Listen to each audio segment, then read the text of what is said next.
Shine परिवार के सभी कस्टमर्स, एसोसिएट, आप सभी को Rashid Naseem, chairman shine group का प्यार भरा नमस्कार। सबसे पहले तो कल की मीटिंग जो समापन हुई,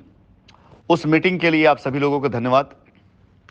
और उस मीटिंग के जरिए जो मैसेज आपके द्वारा लोगों तक गया, उस मैसेज के लिए बहुत बहुत धन्यवाद। एक बैंक स्लिप आप सभी को शेयर करी है मैंने। ये बैंक स्लिप जिसके नाम से वो भी समझ गए होंगे ग्रुप पर अगर मौजूद हैं कि मैं क्या कहने वाला हूं। और अच्छी तरीके से हर वो शख्स अब समझ चुका है जिसने कंपनी के नाम पर पैसा वसूला, गबन किया और कंपनी को बदनाम किया। आज की तारीख में ऐसे न जाने कितने केस मेरे सामने आ रहे हैं जहां पर अब मुझे भी नई चीजों से अवगत होना पड़ रहा है। यानी लोगों ने जिस तरह से कंपनी के नाम पर जो एक अफवाह फैला रखी जनता के अंदर, पब्लिक के अंदर, ये जिनके नाम पर ये रसीद है, ये पिछले 1.5 सालों से कंपनी के खिलाफ 80-90 लोगों को लेकर के एक रिट डाल चुके हैं, एफआईआर करा चुके हैं। और इनके ही बारे में ये कंप्लेन आनी शुरू जब हुई इस तरह से कि इन्होंने पैसा अपने बैंक अकाउंट में लिया है, तो आप जरा सोचिए कि जिसने खुद पैसा अपने बैंक अकाउंट में ले करके कंपनी के खिलाफ में एक पीआईएल या एक एफआईआर करने के बाद कंपनी के साथ सौदेबाजी के तौर पर बार बार बात करने का एक स्वांग रचना और ये दिखाना कि मेरी कंपनी से बात बन नहीं पा रही है इसलिए चलो एफआईआर करो। तो जिस दिन इन सभी एफआईआर, इन सभी पीआईएल की जांच होगी, तो जिन जिन कस्टमरों ने पैसा इनके अकाउंट में दिया है और उन्होंने कंपनी के खिलाफ में एफआईआर करी हुई है, आप समझ सकते हैं कि उन सारे के सारे कस्टमर्स के पैसे किस तरह से दांव पे लगेंगे। मैं तो लड़ूंगा इस लड़ाई को कि अगर पैसा हमारी कंपनी के बैंक अकाउंट में नहीं आया है, दिया किसी और को गया है, तो कैसे कोई कंपनी पर एफआईआर कर सकता है। पैसा लिया है वहां पे रहे हुए लोगों ने, ये पैसा जो एसोसिएट्स के अकाउंट में दिया गया है, इस पैसे को लेने के बाद इस कस्टमर को भी अगर प्रेरित किया गया एफआईआर कराने के लिए या पीआईएल में जाने के लिए, तो किस प्रकार का ये खेल खेला गया है इसका आप अंदाजा नहीं लगा सकते। सोचिए अगर मैं ना होता, जवाब ना दे रहा होता, ये सारी इंक्वायरी ना करा रहा होता, कानूनी लड़ाई ना लड़ रहा होता, तो हमारे साथ हमारा राज कब का दफन हो गया होता। पूरे भारतवर्ष में दमदारी के साथ काम करने वाली ये कंपनी पूरे भारतवर्ष में दमदारी के साथ काम करके एक एक व्यक्ति को अपने साथ जोड़ करके एक एक व्यक्ति की मजबूरी में, परेशानी में खड़ी होने वाली ये कंपनी पूरे भारत देश में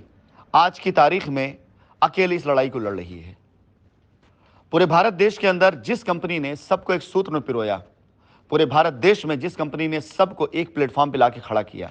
पूरे भारत देश में जिस कंपनी ने बड़ी ईमानदारी के साथ हर एक गरीब, हर एक जरूरतमंद, हर एक अमीर, हर एक शख्स के साथ एक बराबर का व्यवहार किया, पूरे भारत देश में जिस कंपनी ने छोटे से लेकर बड़े लीडर को एक ही लाइन में रखा, पूरे भारत देश में जिस कंपनी ने अपनी ट्रेनिंग के द्वारा, अपने काम के द्वारा, अपनी ईमानदारी के द्वारा एक मिसाल कायम करी, आज अपनी लड़ाई कोई कंपनी अकेले खुद लड़ रही है। आप सभी एसोसिएट और आप सभी कस्टमर से मेरा ये निवेदन है कि अगर आपने पैसा किसी और के बैंक अकाउंट में दिया है और आप उनके साथ लीगल में गए हैं या वो लीगल में गए हैं, तो अपने पैसे की सुरक्षा के लिए इमीडिएट आप मुझे सूचित करें, क्योंकि आपके पास समय बहुत कम बचा हुआ है। इस माह की आने वाले मार्च माह की 15 तारीख तक का समय हमारे पास में है। अगर आपने केस किया हुआ है लेकिन पैसा किसी और के बैंक अकाउंट में दिया हुआ है, तो इमीडिएट सूचित करें ताकि हम आपके लिए कोई रास्ता निकाल सके। अन्यथा कानूनी लड़ाई में जो अगला पड़ाव आने वाला है, वो पड़ाव इसी बात का आएगा कि कंपनी भी एक बार चेक करना और करवाना चाहेगी उन सभी के सभी एफआईआर, कंप्लेन और पीआईएल को जो कंपनी के विरोध में डाले गए हैं कि उसमें कितना प्रतिशत सही है और कितने लोगों का पैसा कंपनी के बैंक अकाउंट में आया हुआ है। और ये हमारा कानूनी अधिकार है। जाहिर सी बात है, अगर हमसे ये पूछा जाएगा, अगर हमसे कहा जाएगा कि आपने कोई रास्ता बनाया, कोई रोड मैप बनाया होगा, तो हम भी इसी बात को बोलेंगे कि हमारे ऊपर जितनी लायबिलिटी हमें दी जाए और उस लायबिलिटी के साथ साथ जो एफआईआर हम पर की गई उनकी बाकायदा जांच की जाए और उस जांच में जो सही पाया जाए, वो तथ्यों पर हम तैयार हैं और जो गलत है उसके ऊपर एक्शन लिया जाए। तो ऐसे सारे के सारे कस्टमर्स जिन्होंने ऐसे लोगों के बैंक अकाउंट में पैसे दिए हुए हैं जो कंपनी से रिलेटेड नहीं है और उन्होंने कंपनी पर एफआईआर कर रखी है, आप यकीन जानें कि ये सारे के सारे संदिग्ध ट्रांजैक्शन इस बात के लिए काफ़ी होंगे साबित करने के लिए कि कंपनी को जानबूझकर फंसाया गया और कुछ लोगों ने मिल करके रणनीति के तहत कंपनी को उलझाया है। अनुरोध करूंगा मैं आप सभी एसोसिएट से कि अगर आपने पैसा कंपनी के नाम पर अपने अकाउंट में लिया है और आपने उसके खिलाफ में एफआईआर कराई है, तो आप सभी से मेरा अनुरोध है कि एक बार कस्टमर और कंपनी दोनों के हित में ईमानदारी के साथ सामने आइए। और अगर आपके अकाउंट में पैसे आए हुए हैं, ये बुरा नहीं है। आपने पैसा कंपनी बैंक अकाउंट में दिया है तो भी कोई बुरी बात नहीं है, लेकिन उसे साबित करने के लिए, उसको स्थापित करने के लिए ईमानदाराना तरीके से आप कंपनी कस्टमर का साथ दीजिए। यदि आप इस तरह से कोई केस करके बैठे हुए हैं कि आपने पैसा अपने अकाउंट में लिया है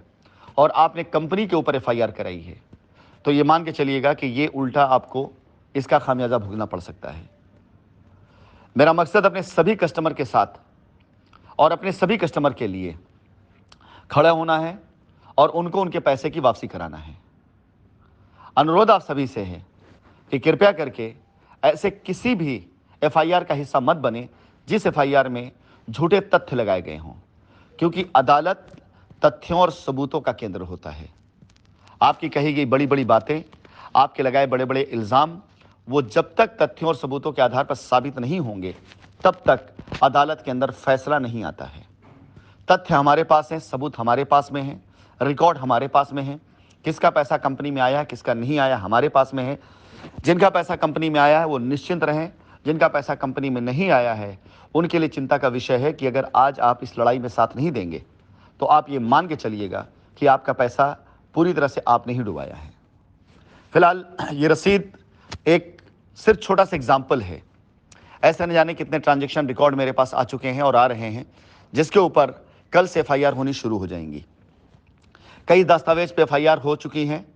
और कई पर होनी शुरू हो चुकी हैं, और कल से कंपनी के द्वारा दिए गए वकीलों के द्वारा एफआईआर होनी शुरू हो जाएगी।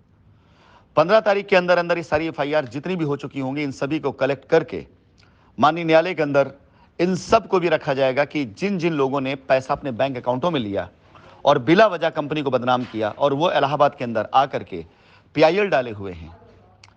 आप किसी अच्छे वकील से राय जरूर लीजिएगा, मशवरा लीजिएगा। अगर किसी व्यक्ति ने पैसा सारे कस्टमर्स के इकट्ठा किया अपने अकाउंट में या कुछ का भी लिया और उस कस्टमर की डिटेल डाल करके वो पीआईएल में गया हुआ है, तो कितनी देर तक उसकी पीआईएल टिकेगी और कहां तक टिकेगी।